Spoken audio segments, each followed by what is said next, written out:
Hi guys, welcome to Money Minds, formerly known as Lux Minds. So if you see some of our older videos that say Lux Minds, please know that it's still us. We've gone through some rebranding this year. I feel like who hasn't gone through some rebranding, whether you're a company or your own personal self? It's the year of rebirth. So welcome to Money Minds. On this channel, we like to talk about everything that falls under the umbrella of personal finance. Saving, investing, shopping, whatever it may be. If money's involved, it's going to be on this channel. And in today's episode, we're going to be talking about how I saved my first $100,000.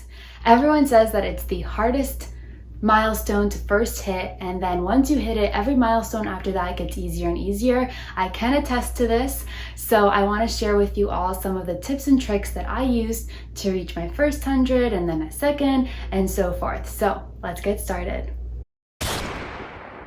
Okay, so I'm going to break this down into two categories. First category being living below your means, and the second category being investing. To start with living below your means, I'm sure by now we've all heard this phrase, especially if you're into personal finance. To me, it means setting financial boundaries in your life that help you achieve your larger financial goals. It's all about delayed, balanced gratification. And I'll get into that in just a moment, but there are 4 things that I'm going to cover under living below your means. It's going to be housing, food, transportation, and clothing. Let's start with housing. It's the largest category when it comes to expenses because it's expensive to live places. You know what I mean? Rent ain't cheap, and especially not in a city. Now, on average, most New Yorkers spend around $1,500 a month for a room that they split an apartment with other roommates in. And when I first started working in my early 20s, I decided to live outside of Manhattan in another borough, which already lowers your cost of living. And then the room that I found, I ended up splitting with a roommate, kind of like dorm style. And so I was paying $275 to $300 a month to live in the city, which is pretty crazy, and I don't think I've ever met anyone else that spent that much to live here. And so this allowed me to save about 15 grand a year in cutting down on my housing expenses. So it's definitely a category that you can all look to find some savings in. Now, don't get me wrong, I'd love to live in a really fancy New York apartment with the views, the doorman, the whole shebang. But I know that delaying that gratification now will pay off in the long run, where I'll maybe in the future be living in a penthouse in New York. Never know. Quick side note, sorry for the interruption here, but I do have a video coming out in October. It's going to be a very CNBC Millennial Money video titled Living in New York City for $550 a month. I'm going to show you my room, the neighborhood, everything. So if you're interested, hit that big red subscribe button and stay tuned. This right here, this is my best friend. Public transportation is a really great way, and there goes my card, to save money. Whether it's the subway, riding a bike, or taking the bus, these are all things that have helped me really cut down on my costs when it comes to transportation.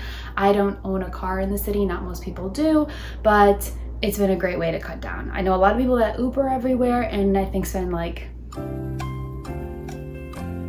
a lot of money, just a lot of money, because it costs like $50 to get anywhere within Manhattan, and if you're jumping to another borough, you're looking at like $80. So if you're doing that every day, a few times a day, I mean, you're looking at thousands, at least $1,000 a month on transportation. Or you could get the $127 a month subway pass. Pick and choose. Just eating my snack here, but it's time for the food category, so let's dig in. Food can be an expensive category, especially in a city. Here are my 4 top tips that help me save money in this category. The first tip would be cooking at home or meal prepping. I know it's a hassle, it takes up a lot of time, but honestly, if you carve out time, change your mentality, and cook fun meals, it can be a really great way to save money. Let's think about it. If you're buying breakfast, lunch, and dinner out every day, on average, you're going to be spending around $55. If we multiply that by 30 days, you're looking at $1,650 just on food in a month. That's insane. That is not at all how you should be allocating your money. Unless you are a billionaire and you don't care, go ahead. But most of us aren't. So let's rethink that.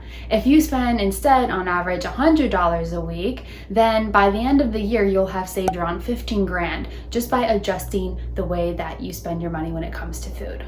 Another tip I have under the food category is how you shop at the grocery store, right? There's a lot of options, it's a bit overwhelming. One of my tips is looking into food box services that get sent to you, like Imperfect Foods and Misfits Markets. They take organic food from these grocery stores that don't end up getting sold, or if they have surplus, and they ship them out to you. So it's a really easy way because it costs less than it would at the grocery store, and it's all organic, so you're getting the health in there as well. My third tip is setting aside a budget to eat out, right? Because you still need to enjoy life and have fun and see your friends. So if you allocate, I'm gonna eat out 2 or 3 times a month, and this is how much money I'm putting aside for it, I think that's a great way to find the balance in things. And my final piece of advice here, this one really pertains to me just because I don't drink coffee or drink, so it really just helps cut a lot of cost out there. But if you do spend a lot of money on beverages, I would definitely look for alternatives to cut down on your costs. So if you're getting Starbucks every day, is there a cheaper alternative that still can quench your thirst but also make your wallet happy? So just things to look into, because on a daily basis, things like that really add up. The last category under living below your means is clothing. Now, I'm not gonna go tell you to go buy cheap items off of like Shein or fast fashion sites, because that never works, hurts your wallet in the long run, and is horrible for the environment. I really recommend thrifting. It's something that I enjoy doing. I have several videos on my channel about it, so I'm not gonna get too much into it.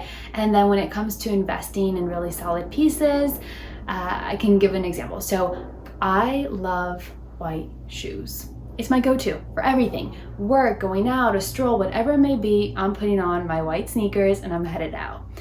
And this has its pros and cons to it. Part of the cons being that they get dirty really, really fast. And then they're worn out because they can't be washed right. And every few months I'm having to replace and spend $50 to $60 on a new pair of sneakers.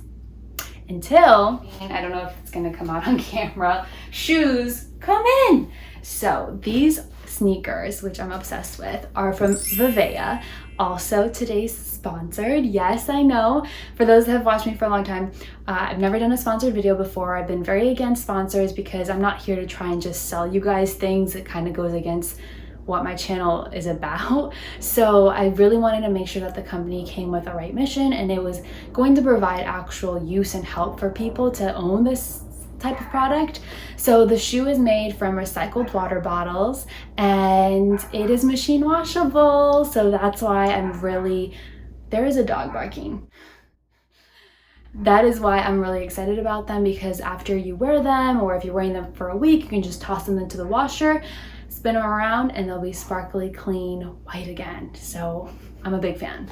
So far, the company has recycled 1.4 million plastic bottles from the ocean. They use 6 recycled plastic bottles for every pair of shoes that they make. On their website, you can learn more about the materials that they use and how exactly they take the plastic and turn it into threads. You can also learn more about their factories and their sustainability practices that they've implemented. And of course, finally, you can view their full catalog and look around for a pair that catches your eye.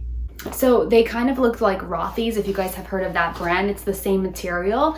Rothy's is really expensive. This is a little bit more affordable, but it's, again, you're investing in a quality piece that you know that will last you a while, and it's really sustainable and great for the environment. I'm gonna put a discount code down below in the description for you guys, 15% off using the code IRENE, my name. Everything under the living below your means category allowed me to save a lot of money, but not $100,000. And that's where investing comes in. Investing is what took that sum that I had saved and put it over and helped me reach my goal of $100,000. Now, this investing topic kind of makes my blood boil because I hate the fact that it isn't taught in schools. And people just come out of like all these years of school and they have no idea what to do with their money or how to make their money make money. And this is what really sets people apart in life. And I personally myself, I wasn't investing until last year, right? So I was like 24 years old when I first started investing. And the one thing in my head was like, I wish I had started sooner, but at least I'm here and I'm doing it. So you guys need to start doing the same thing. To get started, I recommend dipping a toe in ETFs. So ETFs is just a collection of stocks. It provides more diversification. It's less risky than investing straight into a stock, but it still gives you that return and that your money making money for you element to it. Some ETFs that I like personally are the VIVAIA, QQQ, and SPY. I think these are great starter ETFs. When I started investing, I also invested in individual stocks, mainly focused in the tech industry, and that's why my portfolio has performed so well from 2020 to now.